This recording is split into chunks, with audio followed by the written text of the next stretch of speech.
Les damos la bienvenida a todos a este nuevo encuentro del ciclo de cafés científicos, el primero del año 2014.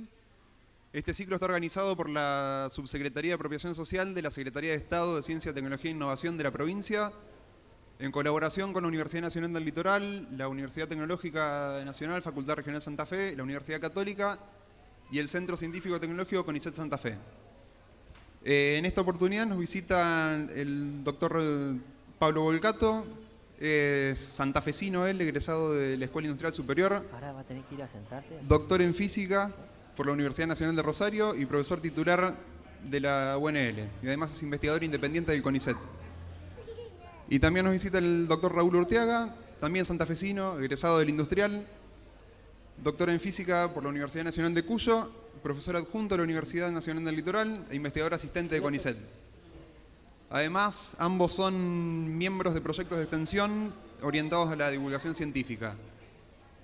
En este primer café científico del año van a presentar el café Cuánta Inteligencia tiene un teléfono inteligente. Ahí por las mesas circulando un par de hojitas. Si nos quieren dejar sus datos, nosotros después les vamos a enviar más información de los cafés y de otras actividades de la Secretaría. Y además pueden encontrar información referida a los cafés en una fanpage del Facebook que se llama Cafés Científicos.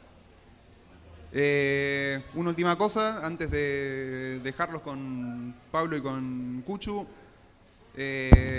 vamos a saludar también a los investigadores e investigadoras por su día, que es el 10 de abril, así que el Día del Investigador Científico. Así que a todos un saludo. Gracias. Ya estamos. Ya estamos. Bueno. Hola, hola. Hola. Hola, hola. ¿Sí? ¿Estamos? Ya, la primera copia. Bueno, ¿qué tal? Buenas tardes, ¿cómo les va? Gracias por estar aquí.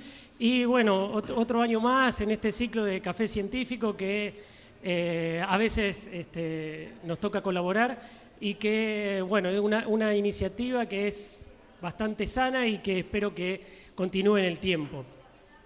Como decíamos en la presentación, hoy lo que nos convoca, lo que nos motiva a charlar un poco acá entre todos de una manera, digamos, absolutamente descontracturada, es reflexionar un poco sobre algo que nosotros estamos muy habituados a usar todo el tiempo, que son nuestros teléfonos. Prácticamente todos tienen algún teléfono y cada vez más empiezan a usarlo de maneras muy diferentes a la de propiamente hablar por teléfono. De hecho, si hacemos algún promedio entre el uso que cada uno les da ahora, la de hablar por teléfono no debe ser la mayoritaria y seguro que es de las peores prestaciones, digamos, que tienen estos pequeños objetos, que ya uno hasta tendría que reflexionar si no le tendría que poner algún otro nombre diferente a teléfono.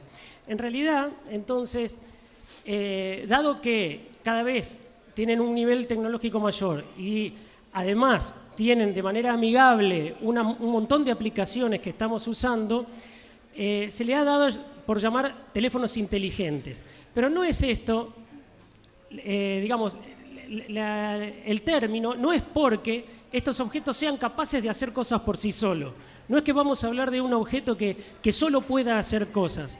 Y entonces nos aprovechamos un poco de esta terminología digamos, de smartphone o teléfono inteligente para pensar cuánta inteligencia tiene un teléfono inteligente desde el punto de vista de todos los procesos que la ciencia o el progreso del conocimiento tuvo que ir haciendo para poder poner en aplicaciones a estos teléfonos ahí adentro en un volumen que es realmente muy pequeño. El hecho de que puedan hacer cada vez más cosas es porque adentro de esos teléfonos hay cada vez más cosas y hay cada vez más sensores. Esos sensores uno los podría pensar como que son un montón de instrumentos que tiene adentro del teléfono para poder medir propiedades físicas muy diferentes entre sí y además con una precisión muy notable. Muchas de ellas, digamos, precisiones que a veces son mejores que las de muchos instrumentos que están en los laboratorios, por ejemplo, de enseñanza. Así que vamos a hacer un pantallazo de cómo, desde el punto de vista de la visión de un físico, nosotros vemos todo lo que tuvo que ir pasando para que cada uno de nosotros pueda tener ese teléfono ahí dentro. Entonces, bueno, a eso se refiere la inteligencia, de cuánta inteligencia tiene el teléfono dentro. Somos también parte del Instituto de Física del Litoral, que es un instituto de física aquí en Santa Fe, de reciente creación, así que bueno, en buena hora también que la física en este caso siga creciendo. Como para entender lo que está puesto en el teléfono, vamos a hacer una breve referencia a lo que son las grandes escalas de la física. ¿De qué cosas se ocupa la física? ¿Cuáles son los objetos de estudio y en qué niveles de tamaños, de energías está la física? Medio caprichosamente y gracias un poco a la idea que tuvo Federico acá presente y visitándonos hace un tiempo, la podemos dividir en 4 grandes partes. Lo que llamamos acá física de gran escala. La física de gran escala es la que trata del universo, qué pasa con las galaxias, con los planetas, cómo nació, cómo creció, y la evidencia experimental de todo lo que ocurre en esa escala es explicada, como siempre hacemos en la física. Nosotros, dada una evidencia experimental, tratamos de asociarle algún modelo, alguna forma de pensar para poder explicar qué es lo que está pasando, y el paradigma teórico, podríamos decir, que explica la mayor parte de las cosas que ocurren a nivel universo, es la teoría de la relatividad general. Yendo a tamaños un poco más pequeños, lo que podríamos decir la física de Newton, de Galileo, la de las manzanas, la de la escala humana, la que en cierto modo es sensible a nosotros. Nosotros también tenemos ciertos sensores y medidores, los 5 sentidos, que podemos generar intuición sobre esas cosas que medimos.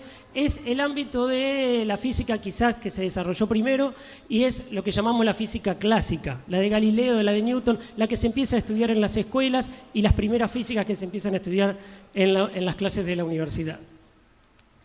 Si vamos a escalas de tamaños más pequeñas y consecuentemente de masas, cosas más livianas, por decirlo de alguna manera, llegamos a la escala atómica y molecular.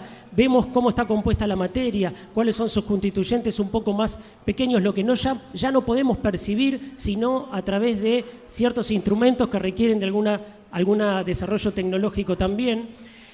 Cuando se pudo acceder a esta escala de masas, de energías, de tamaños, aparecieron nuevos fenómenos físicos que no podían ser explicados con los paradigmas teóricos de antes, sobre todo el de la física clásica. Entonces hubo que comenzar un estudio teórico, un modelo teórico que pueda explicar esos fenómenos. Entonces llegamos al dominio, digamos, de la mecánica cuántica. Pero eso no es todo, porque los átomos y las moléculas, ustedes saben, todavía las podemos seguir dividiendo en su núcleo y sus electrones. El núcleo lo podemos dividir en protones y neutrones. A los protones lo podemos seguir dividiendo en partículas cada vez más pequeñas, los quarks y demás. Cuando llegamos a esos niveles de tratar de ver qué es lo que pasa dentro de un núcleo atómico, adentro de un protón, ya tampoco nada de lo que dice la mecánica cuántica, ni la física clásica, ni la relatividad general tiene mayor sentido y tenemos que asociarle alguna otra modelización.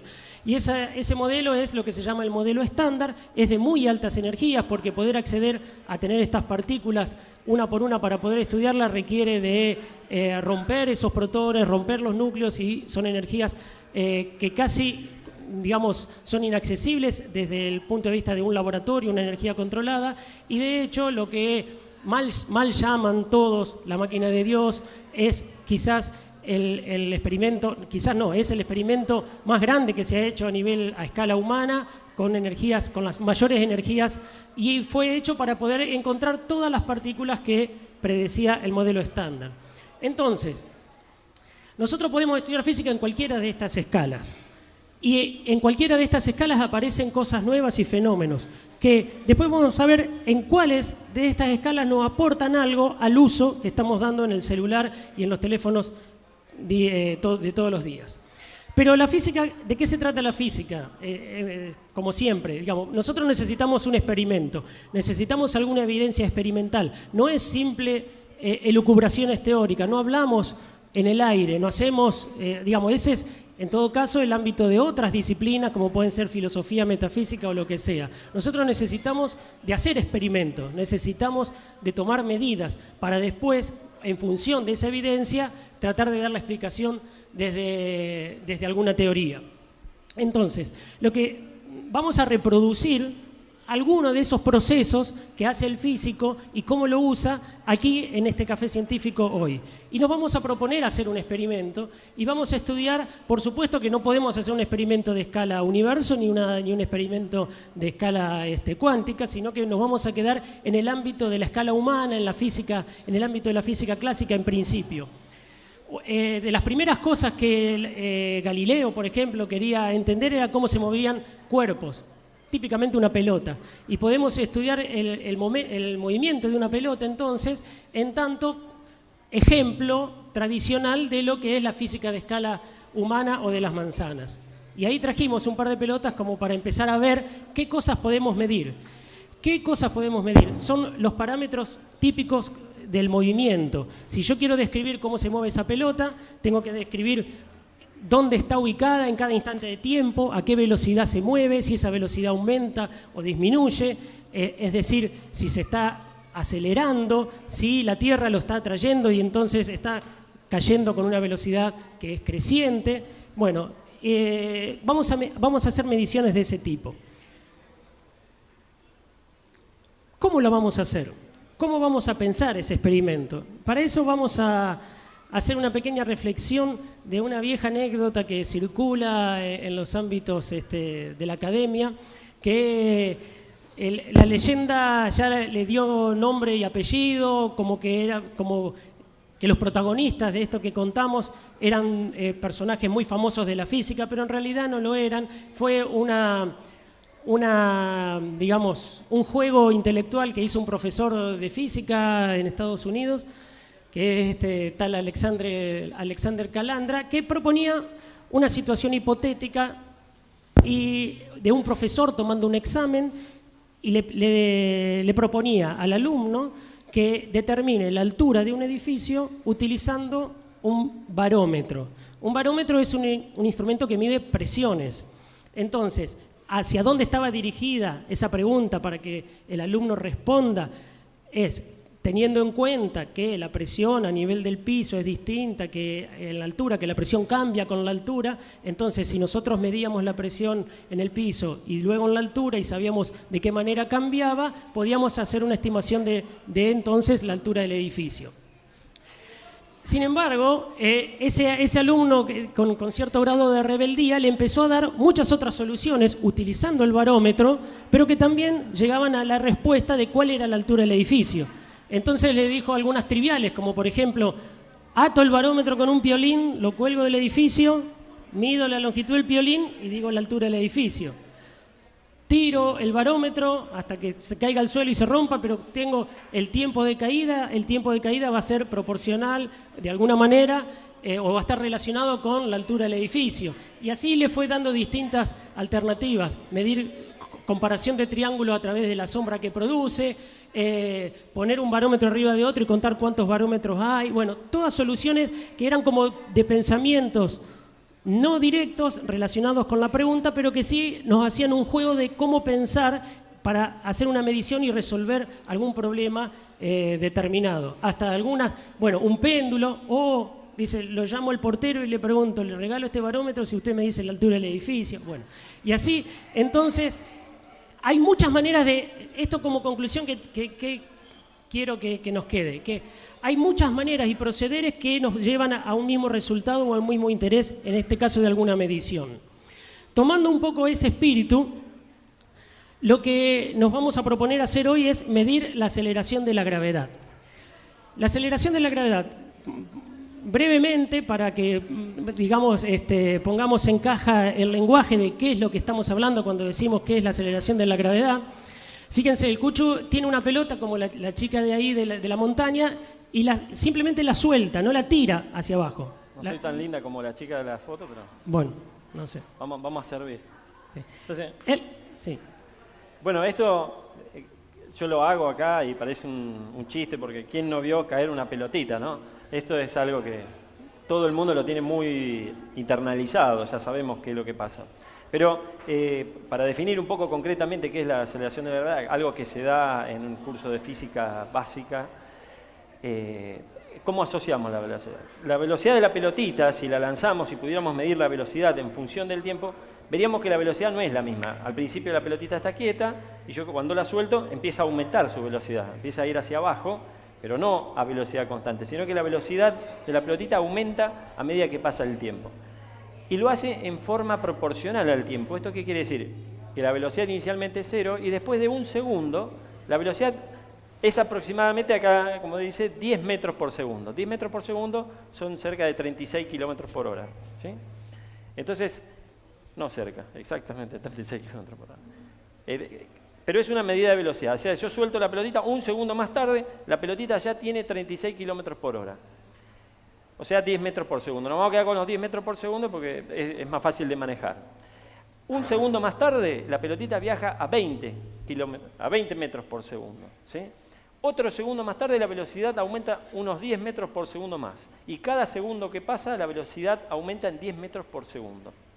Es decir, la velocidad por cada segundo que pasa aumenta 10 metros por segundo. Entonces, lo que se conoce como aceleración es del orden de 10 metros por segundo al cuadrado. Por segundo, por segundo. ¿Sí? Entonces, eso es un número más o menos aproximado. ¿Sí? Exactamente no es así.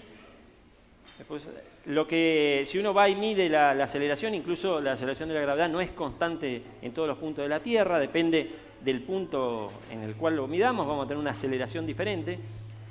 En el Ecuador, por ejemplo, el valor que se mide es 9.78 metros por segundo. Esto que yo decía 10 metros por segundo, estaba redondeando, ¿no? Aproximadamente 10 metros por segundo. En el Ecuador es 9.78 y en el polo es 9.83, ligeramente mayor. ¿Esto qué quiere decir? Que la aceleración de la gravedad es lo que me impulsa a mí hacia abajo. ¿Sí? La fuerza de la gravedad es la que se mide como peso. O sea, yo me subo a una balanza y peso cerca de 80 kilos.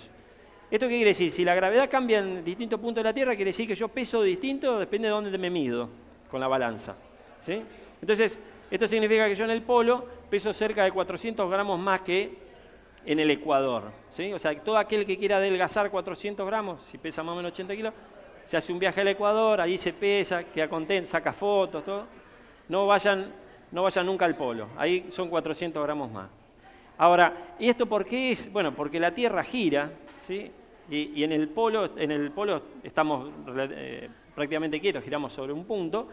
Pero en el Ecuador estamos en una circunferencia girando y eso, la fuerza centrífuga, nos compensa un poquito el peso. ¿Sí? El efecto global es que aparentemente es como si pesáramos un poquito menos. ¿Sí?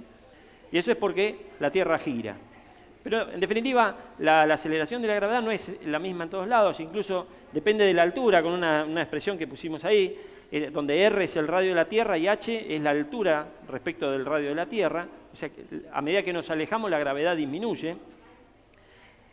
Y, o sea que esto quiere decir que en la punta de una montaña la gravedad es un poquito más chica que si estamos al nivel del mar. Esos cambios son muy chiquititos y a modo de anécdota podríamos decir que la medición, esto que vamos a hacer hoy, de medir la aceleración de la gravedad, puede dejarnos mucha plata porque se utiliza para detectar petróleo, por ejemplo. ¿Sí? El petróleo tiene una densidad distinta de la piedra o del manto de piedra terrestre, medio. Entonces, como la gravedad viene de la atracción gravitatoria de la Tierra, donde la densidad es un poquito más baja, la gravedad baja, muy poquito. Pero, entonces, si uno detecta que encuentra un bajón, digamos, en la gravedad en algún lugar, puede sospechar de que debajo hay petróleo. ¿Sí? Estas mediciones se tienen que hacer con una precisión muy alta. Probablemente hoy no logremos esa precisión, como para discernir si estamos arriba del petróleo o no. Pero lo que vamos a hacer es eso. Vamos a tratar de medir esta cantidad de aproximadamente 10 metros por segundo. Bueno, entonces, vamos a proponernos medir la aceleración de la gravedad. ¿Y qué instrumento vamos a usar para hacer esa medición? Vamos a usar un teléfono celular. ¿Algo más? ¿Algo más que un teléfono? No, nada más. Solamente con un teléfono celular vamos a hacer no solo una medición de la aceleración de la gravedad, sino 4 mediciones diferentes de la aceleración de la gravedad, usando el teléfono de distintas maneras como distintos instrumentos. Esta idea de que el teléfono puede ser usado para muchas cosas más que solamente hablar por teléfono y que Además, podía ser móvil y demás, no es por supuesto nueva. Y la ciencia ficción y la imaginación de los guionistas siempre nos traen algo. ¿Y quién nos recuerda, por ejemplo, esta forma de usar el teléfono? Del Superagente 86. Bueno, habrá gente que no lo recuerda. Hay gente que no lo recuerda, sí. Habrá gente que no lo recuerda. Por viejo. Digo, no sé, habrá gente... Bueno, o si no, fíjense, antes que el Superagente 86 ya alguien imaginaba que a través de un teléfono podía hacer teleconferencia o comunicarse a través de imágenes, como lo hacía Dick Tracy. A nivel local, nosotros los argentinos tardamos un poco más y llegamos recién en la década del 70 a imaginar alguna transmisión a través de alguna película de superagentes, cuando ya la Guerra Fría estaba en decadencia. Así que bueno, esto es lo que vamos a hacer. Entonces, lo primero que vamos a hacer, primer experimento, vamos a usar la cámara del teléfono, vamos a usar un teléfono con cámara. Bueno, que no es ese. Y a ver, Cuchu, dale. Bueno, y acá, esta primera experiencia la hicimos en el laboratorio para traerla, pero la idea es, básicamente, todos sabemos que podemos usar el teléfono celular para tomar un video, ¿sí? Eso lo conocemos todos, y la idea es, en este ejercicio, mostrar cómo a partir de ese video podríamos, de una manera relativamente sofisticada, medir la aceleración de gravedad. Esto lo hicimos para un taller que dimos justamente de cómo utilizar los teléfonos celulares, y entonces teníamos algo más de elementos, además del laboratorio, y pudimos procesar un poquito más la información. Pero la idea, básicamente, en este experimento lo que estábamos haciendo era soltar, en este caso, dos pelotitas, una pelotita de tenis y una pelotita de básquet, que simplemente la dejamos caer mientras filmábamos, ¿sí? Ahora, los teléfonos celulares capturan la imagen a una frecuencia dada, es decir, toman, básicamente un video no es sino una sucesión de fotografías que están tomadas a intervalos regulares. Los teléfonos celulares varían, depende de qué marca y qué precio sale, pero la mayoría saca fotos en 15 cuadros por segundo y algunos más modernos pueden llegar hasta 30 cuadros por segundo. Esto quiere decir que 1 sobre 15 o 1 sobre 30 de segundo, cada vez que pasa ese intervalo de tiempo, se saca una fotografía. Acá tenemos una secuencia de algunas de las fotografías tomadas, no todas, hay varias salteadas, ¿sí?, de ese video. Entonces, uno con este video puede luego procesar la imagen y ir a medir en la imagen en la posición de la pelotita en función ahora del tiempo, ¿sí? Porque sabe que cada fotografía tiene un tiempo asignado, ¿sí? Como le decía, como sabe uno que conoce su celular y sabe que saca cada 15 cuadros por segundo o cada 30 cuadros por segundo, sabe que a cada fotografía se le puede asignar un tiempo. Esto sería el eje horizontal. En el eje vertical uno puede ir y medir en la foto la posición de la pelotita en función del tiempo, o sea, para cada fotografía, y hacer una tabla, un relevamiento de los puntos, y luego graficarlo. Una cosa que es curiosa, uno tendría que tener una escala o algo para identificar la posición de la pelotita en función o sea, para poder graficar esta escala, uno necesitaría poner o una regla detrás, eso es lo primero que uno se le ocurriría, pero conservando todavía el espíritu de esta anécdota que decíamos antes, uno todavía podría agarrar y con su teléfono buscar en internet el tamaño de una pelota de básquet, por ejemplo, y tomar la medida, la escala, en la misma fotografía, ¿sí? Que era la propuesta que incluso le hacíamos a los chicos. Que esta escala no fue tomada con una regla, sino que uno puede adquirir un video que no está necesariamente preparado con el tipo ahí, con la regla, ¿sí? Porque la mayor parte de los videos no va a estar en la escala espacial, ¿sí? Pero sin embargo hay formas de poder mejorar eso.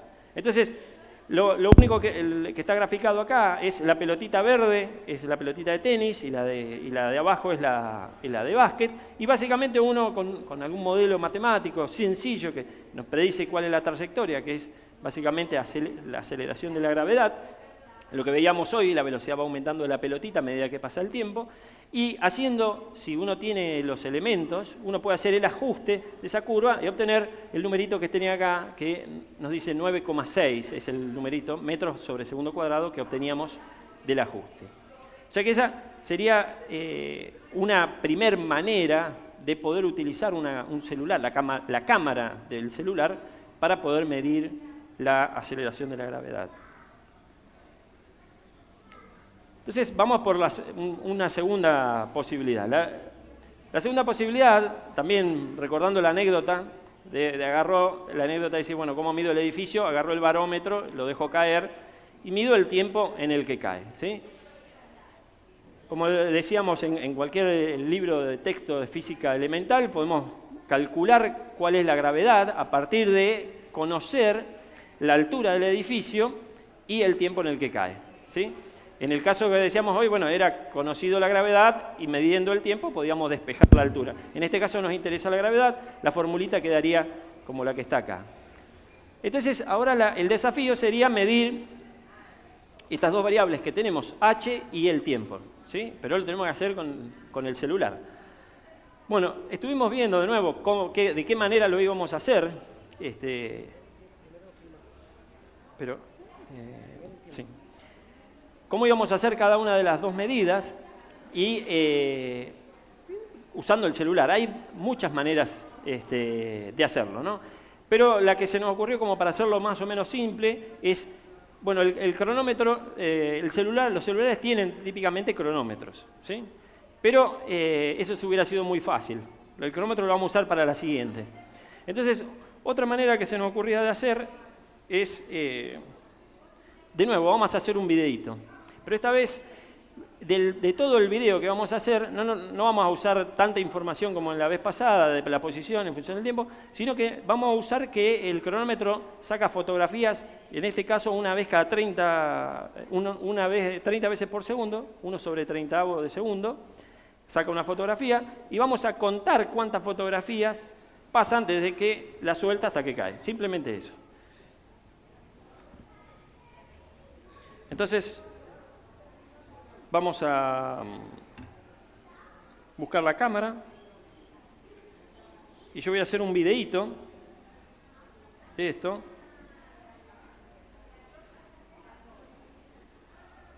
A ver, me voy a poner... Acá lo que es interesante es que yo lo único que necesito es saber cuántas fotografías pasan hasta que cae. O sea que puedo estar moviendo la cámara, puedo filmarlo así, de cualquier manera, y la única información, ¿listo?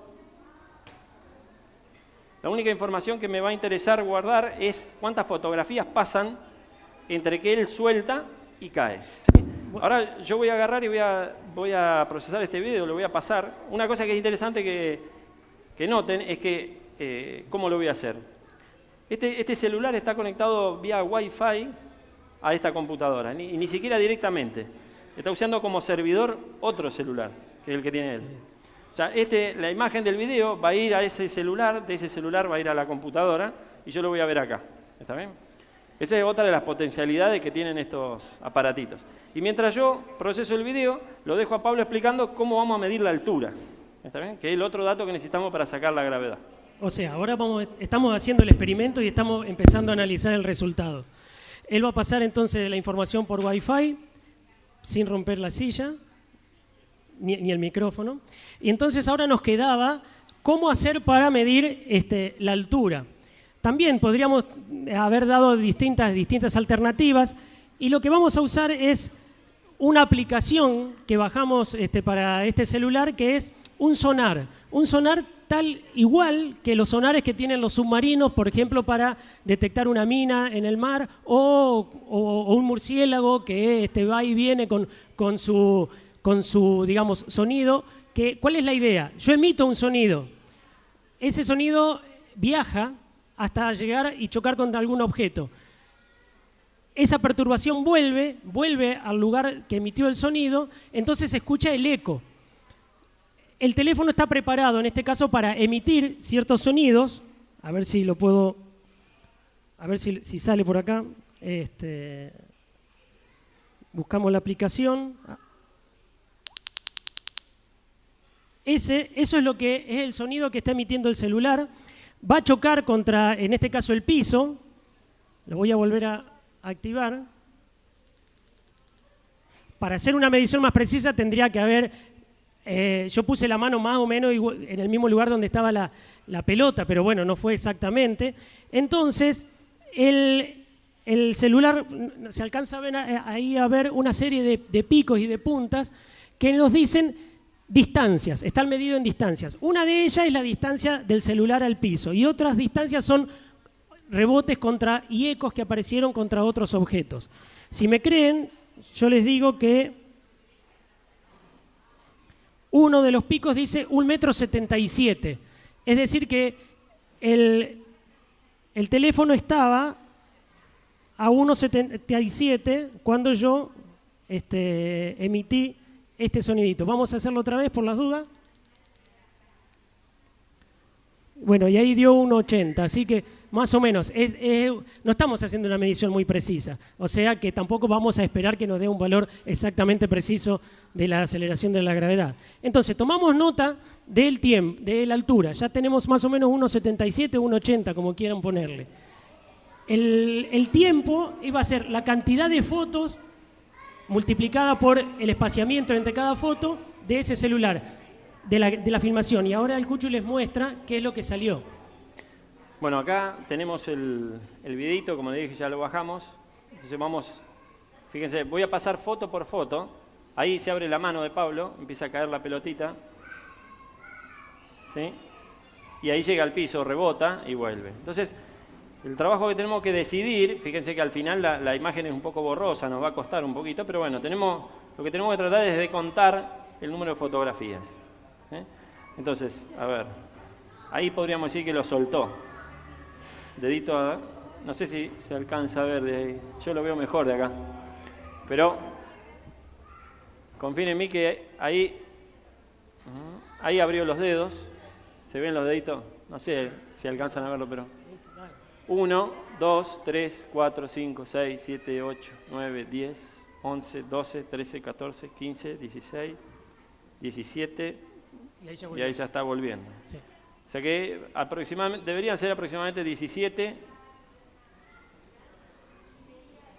Sí, 17 o 18. Depende en qué momento consideramos que la manito se abre. Bueno, entonces, volvamos a... 18 entonces 17 o 18 fotos. 17 y 18 fotos multiplicadas por el tiempo entre cada foto. Tenemos que empezar a hacer la cuenta. ¿Alguno que nos ayude con la calculadora? Y aquí es donde vamos a usar de nuevo el celular. Ahora vamos a usar el celular como calculadora. Bueno. Sí, todos saben que el celular tiene esa opción. Todos los que tengan celulares y tengan ganas de acompañarme en la cuenta, para no dejarme solo.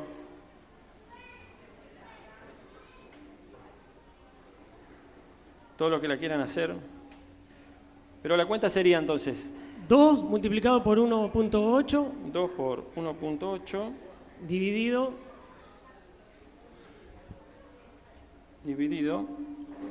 el tiempo al cuadrado. El tiempo da 0,6, ¿sí? Porque serían, dijimos 18 de 30, ¿está bien? 18 de 30 es 0,6. Así que es dividido 0,6 al cuadrado, o sea que otra vez dividido 0,6.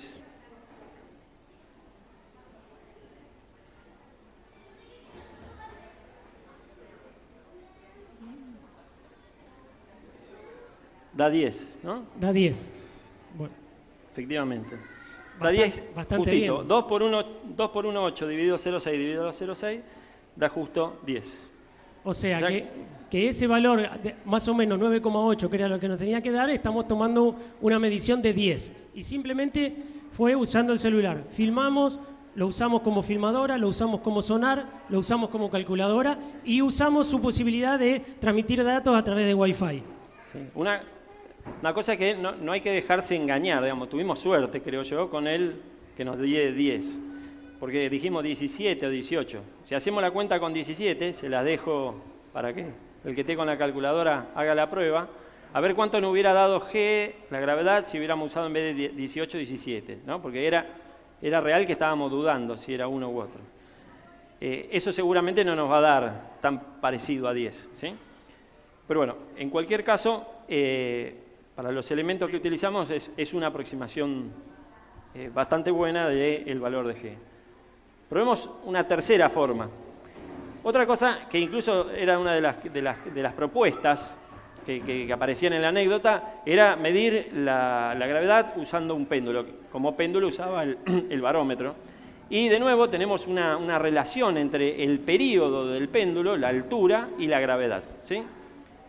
El período en que oscila un péndulo depende del valor de la gravedad. Si nosotros nos vamos a la Luna, donde la gravedad es más baja, el péndulo oscila más lentamente. Si nos vamos a un lugar donde la gravedad es más alta, oscila más rápidamente, ¿sí? Entonces, midiendo el período y utilizando esa fórmula, podríamos obtener de nuevo un valor de la gravedad. Entonces, lo que vamos a hacer es un péndulo. Como estamos en un café científico, me animé a pedirle una taza. La vamos a colgar. También podríamos colgar un teléfono, pero como para no salir del uso del teléfono. Y de nuevo, aquí vamos a tener que hacer una medida de longitud y una medida de tiempo, ¿sí? La medida de longitud, de nuevo, podría ser usando el sonar, como hizo Pablo recién. No sé, ¿va a hacer con el sonar? Y ahora sí, vamos a usar otra de las herramientas que tienen los celulares, que es el cronómetro. Si lo encuentro.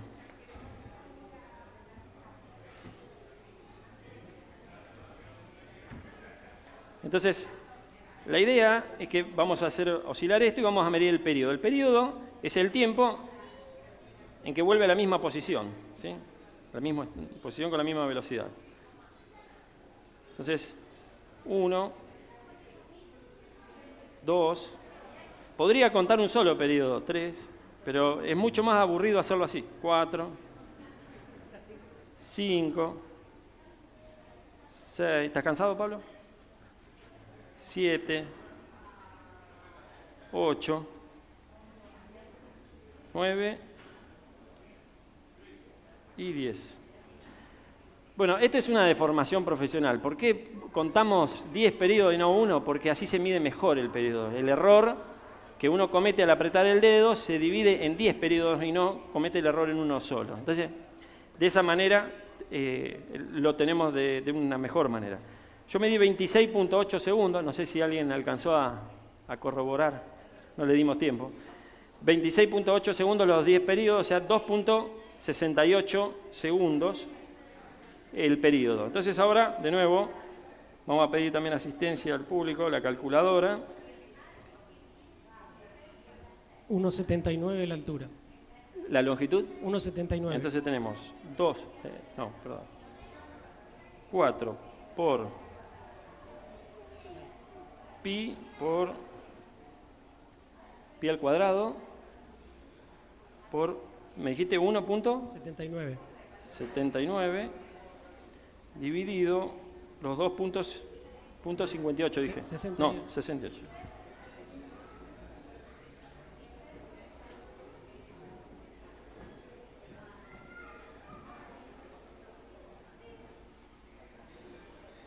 $9.82. Parece mentira. Es una buena medida de la aceleración de la gravedad, ¿sí? De hecho, la medición con péndulos de la gravedad es algo que se hace en casi cualquier curso de física básica. ¿Por qué? Porque es una buena manera de hacer el experimento. Bueno, pero todavía tenemos una forma más de hacer la medida de la aceleración de la gravedad. Y es, los teléfonos celulares cuentan con acelerómetros, ¿sí? Podríamos haber empezado por ahí, dicen. ¿Qué es un acelerómetro? Es una cosa que mide la aceleración. En particular, podríamos medir la aceleración de la gravedad. Y ahora, lo que tenemos acá, de nuevo... El acelerómetro es, mientras él está preparando las cosas, es el sensor que nos permite, por ejemplo, dar vuelta a la foto cuando el celular está vertical o horizontal, el que permite rotar. Eso hay un sensor que se llama acelerómetro, que es el que se da cuenta si el teléfono está de una u otra manera. Pero justamente es un medidor de aceleraciones. También hay acelerómetros hechos con estas máquinas muy pequeñitas en los airbags, por ejemplo, para que el airbag se dispare en el de los autos, ¿no? Hay un acelerómetro, algo que mide la aceleración y que cuando pasa un determinado valor genera una reacción química que hace inflar el airbag y bueno, y así se activa. Lo que está tratando de hacer Cuchu ahora es usar ese acelerómetro, pero hacerlo con alguna interfase de manera que se vea la medición y el valor de la aceleración a través del aparato. Como siempre, todo andaba bien hasta que había que mostrarlo. Todo anda bien hasta que lo tienen que usar.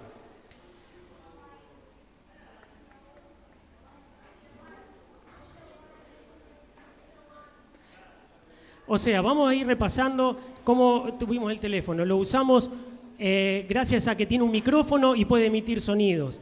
Y también tiene digamos, algo que escucha ese sonido, ¿no? Tiene un micrófono y como un baflecito. Usamos la electrónica que está dentro del teléfono celular para poder usarlo como cronómetro, porque esa no es un reloj, digamos, mecánico, sino que es electrónico. Así que usamos todo la microelectrónica y los chips que tiene la capacidad de procesar cálculos que tiene ahí dentro el teléfono. Lo usamos como filmadora. Para eso tuvimos que capturar una imagen, reproducirla como video y después hacer el procesamiento de la información.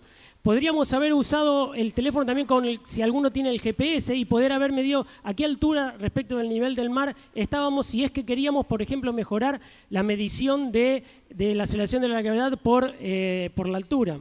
¿Qué pasó? Se colgó. Como no podía pasar de otra manera. Bueno.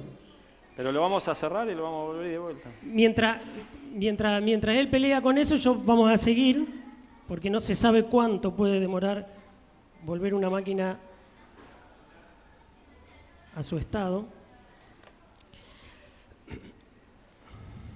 Y acá también se me fue esto.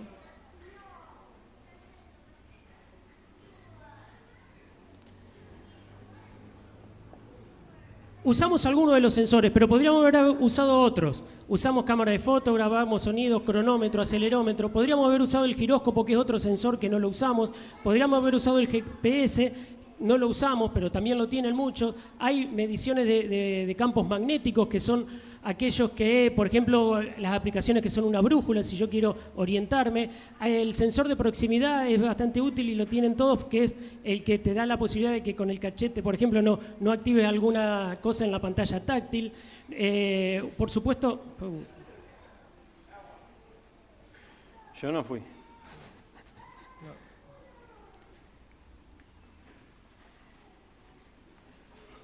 Usamos la posibilidad de emitir datos por Wi-Fi. Lo usamos bastante. Podríamos haber subido el video a internet si teníamos el tiempo para hacerlo. Entonces, hicimos un experimento de física clásica y usamos todas estas cosas como instrumento del teléfono. Mientras otra vez ponemos en condiciones la máquina, empecemos a pensar algunas de esos sensores. Empecemos a mirar ahora el teléfono. Todas las cosas que nosotros sabíamos que tenía y por eso lo pudimos usar. El teléfono filma igual que las cámaras porque hay un lugar ahí dentro que tiene un sensor que es de este tipo que está acá, donde la luz entra, se generan ciertas corrientes eléctricas y después hay toda una electrónica asociada a esas pequeñas corrientes eléctricas que dan la información y hacen la formación de la imagen. Esto más o menos tiene este tamaño el sensor y si uno desarma una máquina lo puede ver ahí atrás en el lugar donde iba el rollo, ¿no? Donde entra la luz. Básicamente, para poder tener algo que filma, hay dos ideas fuertes aquí. Uno es lo que se llama el efecto fotoeléctrico. El efecto fotoeléctrico es aquel donde hay un material que es iluminado y se genera una corriente eléctrica por el solo hecho de que está iluminado con una frecuencia determinada.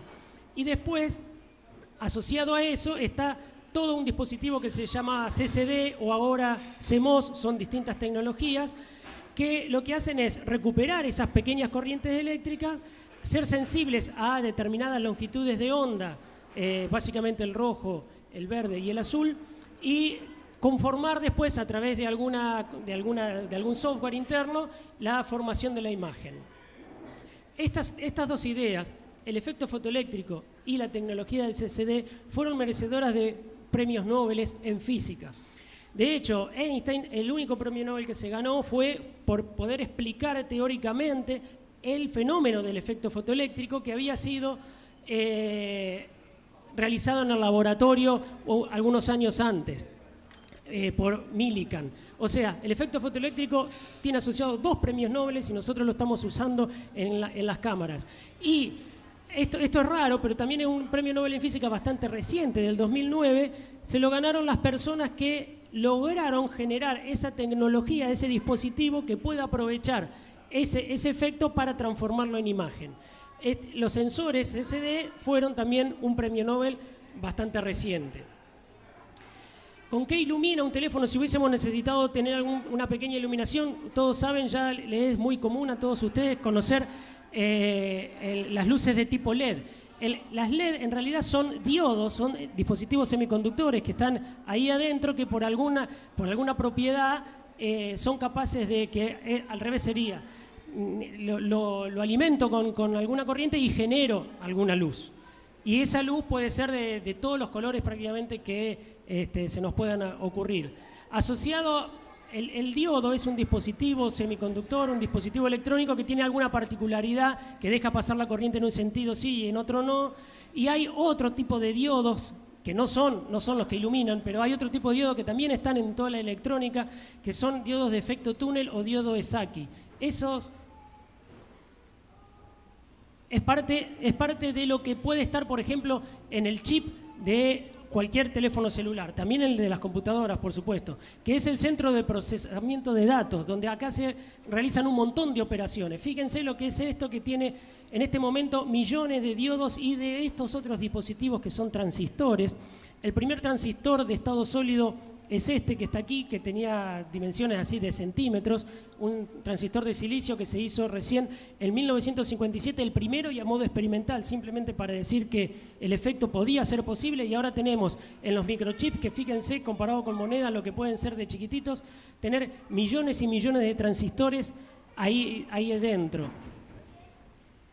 ¿Quiénes dijeron cómo podía funcionar un diodo de estado sólido? En el año 57 fueron estas 3 personas que se ganaron el premio Nobel. Perdón, se lo ganaron en el 56, fue del 40 y ¿cuánto el coro?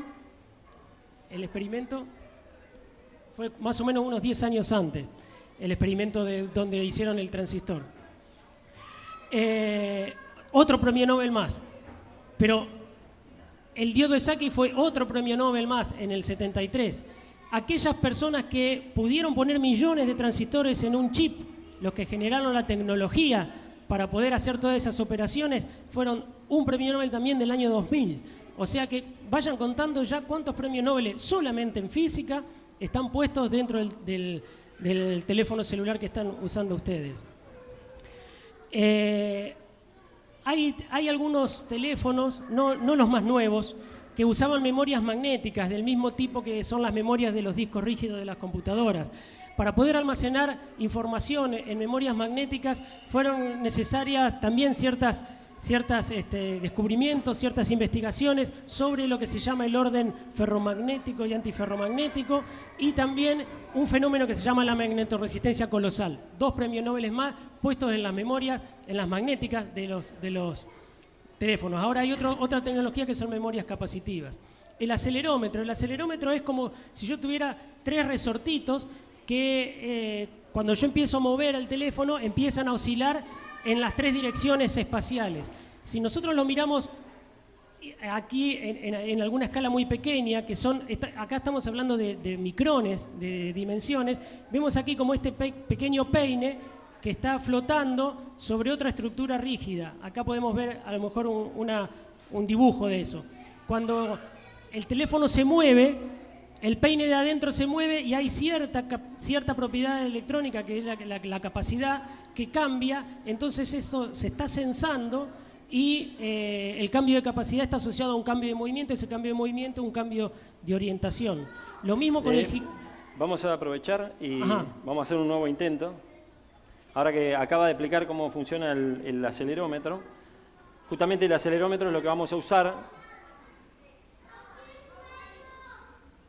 el aparato que vamos a usar para medir la aceleración. Lo que estamos viendo ahí en ese gráfico, fíjense, qué bueno que es mi pulso, es la aceleración que sufre este aparato. Está bien, tiene 3 colores porque tiene, como decía Pablo, 3 direcciones, ¿no? Una dirección, las 3 direcciones paralelas a las caras del celular. Entonces, si yo lo giro, fíjense, ahora va a demorar un poquito, pero se va a actualizar. Tendría que cambiar de posición el valor, está medio lento. Fíjense, bueno, ahí recién llegó a la posición, cuando yo lo giré, tenemos una demora con la comunicación, pero cuando yo lo giro, ¿sí? Fíjense cómo cambia la posición en la cual está midiendo la aceleración. Entonces, para no contabilizar el temblequeo de mi pulso, lo voy a dejar ahí, y básicamente la señal verde es la que está midiendo la aceleración, como lo puse en la mesa, está prácticamente midiendo la aceleración de la gravedad. Las otras deberían marcar prácticamente 0, ¿sí? Entonces, lo que vamos a hacer es esperar que llegue al momento en que lo dejé arriba de la mesa, que debería estabilizarse porque no están las vibraciones de mi mano, y ahí vamos a medir cuánto es la aceleración que indica la medida, ¿no? La curva. Se está trazando cada vez más, pero bueno, vamos a ir palpitando Fíjense, el valor, si bien ahí está mi temblequeo todavía, el valor es bastante parecido, alrededor de 10, un poquito menos incluso, podríamos decir que menor a 10. ¿Sí? En este momento también el teléfono está siendo usado a través de Wi-Fi para pasarle la información a la computadora y el programa que está tomando esos datos está procesando la información para poder transformarla en dibujo, ¿no? Sí, fíjense, ahí estamos llegando ahí llegamos a la parte donde yo la dejé en la mesa. ¿Sí? Tiene una demora. Vamos a mirarlo con más detalle, ¿sí? Este es el ruido de mi pulso y ahí efectivamente llega a cerca de 9,8, un poquito más de 9,8 incluso, que es muy parecido a lo que obtuvimos con nuestra modesta tasa, digamos. Pero bueno, vamos a volver entonces. Bueno, finalmente entonces pudimos hacer 4 mediciones distintas de la aceleración de la gravedad usando distintos sensores del teléfono. Les decía lo del giróscopo, que también da cuenta de la orientación, no solamente de si se está moviendo para un lado o para otro. Un giróscopo es básicamente algo parecido a esto, o sea que puede determinar giros alrededor de los 3 ejes espaciales, y esta es la máquina que está dentro de los teléfonos. Esto estamos hablando, esta línea que está acá es de medio milímetro, y esta línea que está acá es de 1/10 de milímetro, y este es el grado de detalle. Esto es una foto real, no es un dibujo, es una foto real de la micromáquina de silicio que está puesta ahí y usada como giróscopo. Son maravillas realmente lo que tenemos adentro, o sea, adentro de los teléfonos. Podríamos haber medido el campo magnético a través de un efecto que se llama el efecto Hall, que es una desviación de la corriente cuando esa corriente está sumergida en un campo magnético. No lo hicimos, pero lo podríamos haber hecho. Usamos sí la pantalla táctil. Para hacer todas las operaciones que hicimos usamos la pantalla táctil, y de esas pantallas pueden ser resistivas o capacitivas. Yo creo que las más difundidas ahora en los teléfonos son capacitivas, y básicamente cuando yo pongo el dedo acá cambio alguna propiedad eléctrica de este material, y ese cambio en ese punto después está censado a través de alguna geometría en particular, y yo puedo entonces determinar la posición. Podríamos haber medido alturas. Para medir la altura respecto del nivel del mar, y acá ya vamos terminando, tendríamos que haber usado un GPS. Un GPS es una constelación de satélites. En el caso de GPS es una constelación de satélites que puso la NASA en órbita. Son alrededor de 24 satélites que, para poder posicionarse y decir en qué lugar estoy yo, a qué altura respecto al nivel del mar, no es tan simple, sino que tiene que tener correcciones del tipo de la relatividad general. Si quieren, ahí nos fuimos a la escala universo de la física.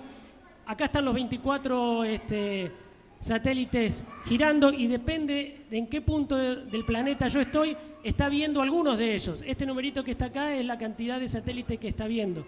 Entonces, por compensación de lo que la información de cada uno de esos satélites está mandando, yo voy determinando en qué lugar del planeta estoy. Así que fíjense el grado de detalle cuando yo voy en el auto y digo doble a la derecha, 100 metros allá, 100 metros acá.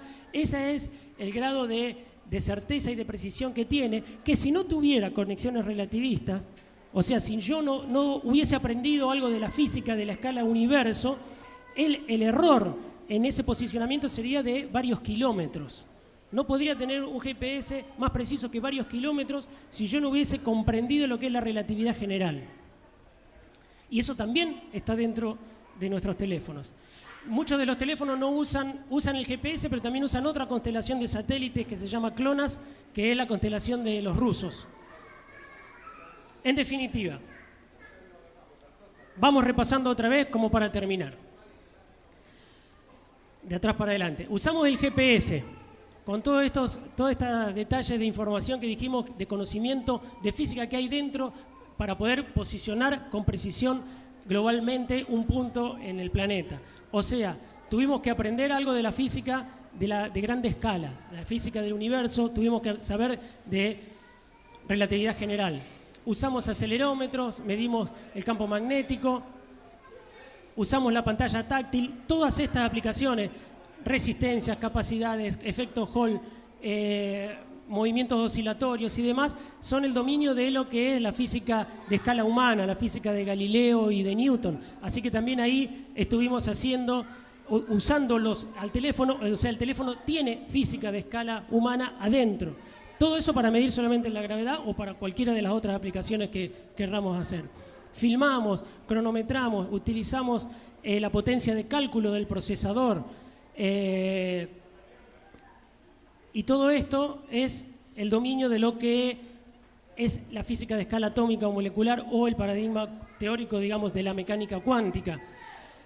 Algo que no hicimos, pero como nos estaba faltando la última escala de la física y de alguna manera teníamos que pensar si la podíamos poner, podríamos haber subido el video por internet. Si bien el teléfono se puede conectar por internet, internet es una forma de comunicarse, ustedes saben, no solamente entre computadoras ya, sino entre determinados dispositivos, que surge justamente en el laboratorio que estaba tratando de comprender el modelo estándar. En lo que mal se llama la máquina de Dios, en un laboratorio que estaba antes, no en el actual, sino uno anterior. Pero esos experimentos son de tal complejidad y requieren de tal cantidad de personas y tal cantidad de información y de socialización de la información, que hubo alguien de ese laboratorio, del CERN, que lo que quiso fue empezar a comunicar a los científicos entre ellos para que la información fluya de manera más mejor, ¿no es cierto? Más y mejor. Entonces generó un protocolo de comunicación al que llamó nada más y nada menos que la WWW.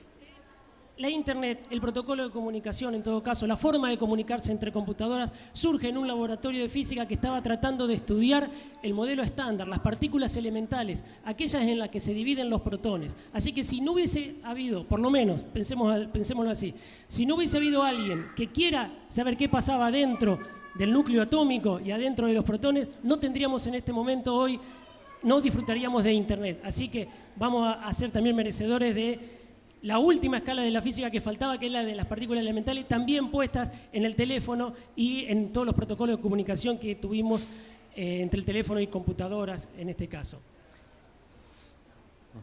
Llevamos mucho tiempo hablando, así que simplemente nos queda ahora agradecerle la atención.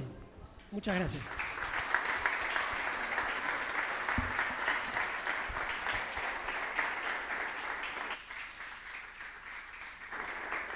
Bueno, este es el momento en que hablen ustedes y pregunten, a ver, o comenten, hagan comentarios de lo que les parezca algo. Mirá, ya está Pamela. Después de descubrir todas esas aplicaciones, el disertante Urteaga se compró un teléfono celular finalmente. El disertante se compró un teléfono celular porque tenía que dar las charlas. Hace 2 días que tiene teléfono celular. Sí. Mirá, es mío. Hasta ese momento no tiene. Hace una semana que lo tengo. Es más, no tiene ningún contacto todavía en el teléfono. No, incluso hice una llamada por teléfono. Incluso. Sí, yo no quería que trascienda, pero siempre hay alguna buchona. No, yo no lo tengo hace poco, pero eso no quiere decir que uno no reconozca las virtudes como instrumento, digamos. Es más, reconozco esas virtudes. No, y yo insisto, por ahí tenemos que fijarnos dónde estamos, en un café, con algunos tienen hasta café. Esta es una oportunidad, yo creo que es la parte más importante del café, que es, nos distendemos, y así que me gustaría escuchar, ya no preguntas, sino comentarios. Si tienen preguntas, obviamente vamos a intentar hacer algo, pero lo que se le ocurra, este es el momento de distendernos y conversar un poco. Hola, sí, buenas tardes. Tengo una pregunta, capaz que lo quieren guardar en secreto, pero ¿cómo accedieron al acelerómetro del celular? ¿Cómo accedieron al acelerómetro? No, o sea, básicamente cuando uno vincula no tenés acceso a todo lo que tiene adentro del celular, vos tenés los programas y aplicaciones en general. Sí, mirá, hay que hacer un reconocimiento, estaba en la primera parte, en la primera transparencia, ¿dónde quedó?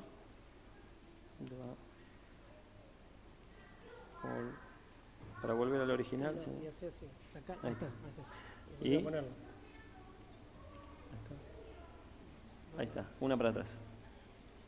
Un reconocimiento a Emanuel Elizalde, un compañero que está acá, que nos dio una buena mano con la parte de software y conectar todas estas cosas.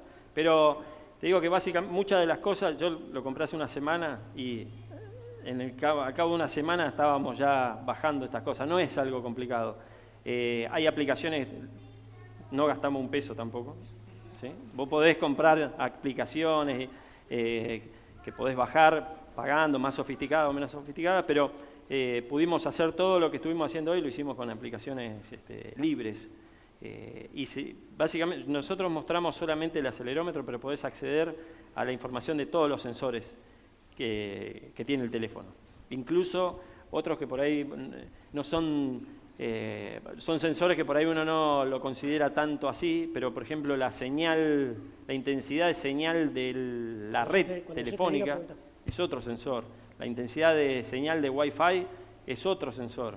Son todas cosas que tiene el teléfono y me parece por ahí rescatar la idea original de decir de este profesor de física, que es un educador, de decir, bueno, tenemos un instrumento, pero lo podemos repensar, podemos pensar cómo funciona, qué hace, y si conocemos qué cosas tiene dentro, podemos encontrarle diferentes formas de utilizarlo, ¿sí? Por ahí podríamos decir formas inteligentes de utilizarlo, y por ahí volviendo, ¿no?, a cuánta inteligencia tiene que ver con qué potencialidad tiene este aparato, que básicamente se ve que es mucha. Sí.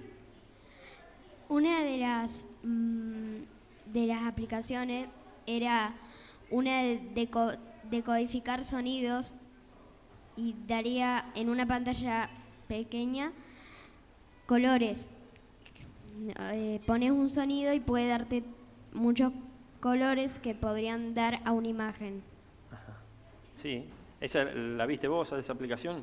Sí. Sí, mirá, hay infinidad de aplicaciones.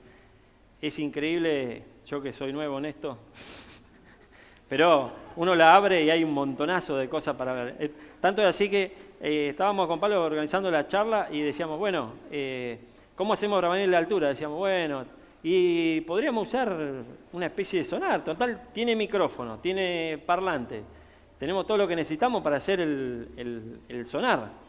Y dijimos, bueno, y tendríamos que poner así, pará, debe estar hecho.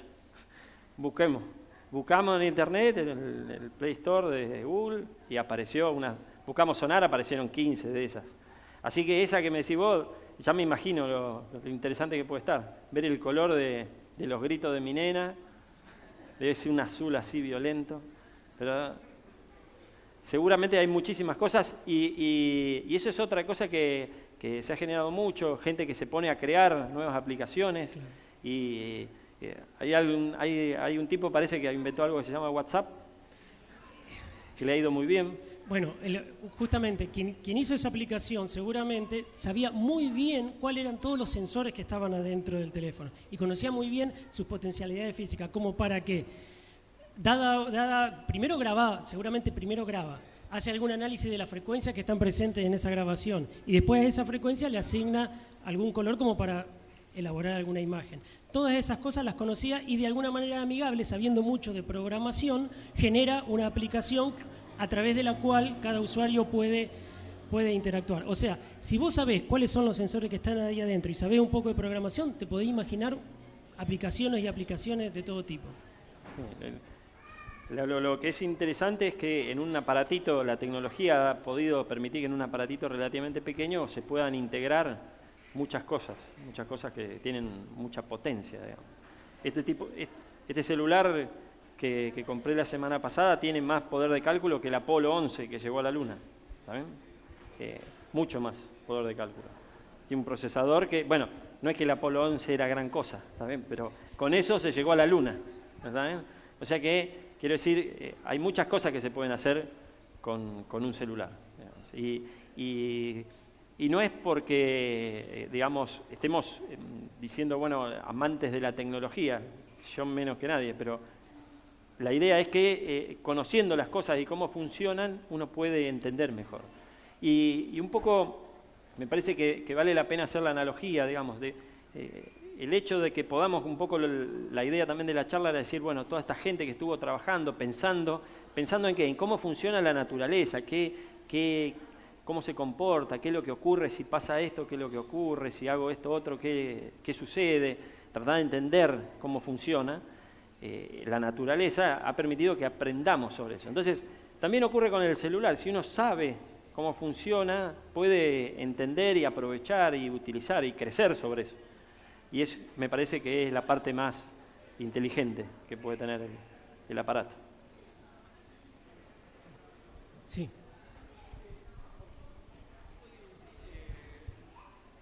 A lo mejor no es específico, pero hoy ustedes hablaban del GPS y del margen de error que tiene. Hay gente que te dice que viaja, entonces dice, el GPS me mandó mal. ¿Cuándo falla el GPS o por qué falla si casi siempre acierta? ¿Cómo es que alguien te dice que anduvo mal? Es muy frecuente que te digan el GPS me hizo ir a tal parte y yo iba a tal otra. Pero en general acierta. ¿Por qué falla? Bueno, yo creo que, viste que para poder definir un punto en el planeta necesita estar comunicándose con un montón de satélites a la vez. Si alguna de esas comunicaciones falló por alguna razón, que puede ser hasta alguna radiación cósmica que le pegó al satélite, o algún defecto en el software, en el que emitía o en el que traía, y no pudo hacer todo ese... Porque el GPS en todo caso está todo el tiempo integrando un montón de información que le viene. Y si falla como cualquier máquina, bueno, en ese momento le falló. Igualmente, digamos, para llegar a un lugar tiene que fallar constantemente hasta que vos llegues a ese lugar. Digamos, la falla que dice Pablo, que podría ser un rayo cósmico, ¿no? Sería una fluctuación. Pero, digamos, ahí yo te diría que probablemente no usaron bien el GPS. Esa sería la aplicación. Hay una anécdota muy famosa en Italia, que puso el GPS, tengo que viajar a no sé dónde, puso el nombre de la ciudad y llegó a una ciudad que se llamaba igual, a 800 kilómetros de distancia, digamos. El GPS yo por lo menos nunca lo vi andar mal. A lo sumo no anda, que dice, bueno, no tiene señal o el aparato se le acabaron las baterías, pero en general cuando te da una posición no falla, digamos. Pero el GPS tiene mucho de utilizarlo, del manejo de la persona, ¿no? De que vos decís, bueno, tal vez no programé bien la ruta. Digamos. Es más fácil escribir mal que todo un sistema de 24 satélites empiece a fallar, digamos. Eso es lo que pienso. Sí, yo quería preguntar, acá es como que el concepto de teléfono inteligente está muy asociado con las diferentes sensibilidades que tiene del ser humano, digamos. Entonces yo asociaba más que todo con la capacidad de procesamiento de datos, a veces la inteligencia de una máquina, ¿no? Pero no sé qué opinan ustedes y qué pasaría si el teléfono no tuviera, por ejemplo, tantos sensores, pero a lo mejor fuera más rápido, si nosotros le diríamos que sería inteligente o no. Claro, bueno, sí, es como para 2 o 3 porrones más, digamos, pero sí, porque la inteligencia, digamos, es un concepto que es muy escurridizo, casi filosófico, digamos, pero si le asignáramos la inteligencia al poder de cálculo, a la velocidad de cálculo, entonces una computadora de escritorio sería probablemente, en ese sentido sería más inteligente que un celular, porque tiene más poder de cálculo. Pero estos celulares, digamos, yo creo que la idea de inteligencia viene de que uno hoy por hoy al celular le diga prendete, ¿no? Y el celular se encienda, le diga decile a mi vieja que no voy a comer el asado hoy, y le manda un mensaje de texto a la mamá diciéndole que no va a ir. En ese sentido me parece que se lo interpreta como inteligente, digamos, o se le asigna esa idea. Y para hacer eso, ciertamente, es necesario tener muchos sensores, porque tiene que captar la voz, hacer el reconocimiento de la voz, el espectro del sonido, poder convertirlo a un texto, además de poder enviar ese mensaje a través de Wi-Fi o de Internet o de la línea telefónica o de lo que sea, para poder transmitirlo. Y del otro lado, otro tanto, digamos, traducir ese mensaje a un sonido, suena el teléfono, tengo que atender. En ese sentido me parece que es la idea más que está asociada, ¿no?, al teléfono inteligente, que pueda hacer más cosas, ¿sí? Una computadora de escritorio está como, puede hacer muchas cuentas rápido, pero eso no es más que eso. No sé si, por favor. No, yo quería agregar que, digamos, comparto lo que dice aquí él, y no creo, al contrario, de que sea tan volátil la definición de inteligencia. Al contrario, creo que hacemos un uso un poco pretencioso de la palabra inteligente acá con los instrumentos. Porque una definición más o menos simple, que es bastante comprendida, es que algo inteligente es algo capaz de generar una idea, por ejemplo, ¿no? Y eso está todavía bastante lejos de los teléfonos, de las computadoras y un montón de cosas. Entonces, acá le llamamos inteligente, repito, y me parece equivocadamente, algo que tiene una gran capacidad de resolver cuestiones estímulo-respuesta, o sea, como sensor y actuador, como resolver cuentas rápido, integrar un montón de funciones, pero estrictamente no son para nada inteligentes, digamos. Inteligencia es todavía otra cosa, digamos. Sí,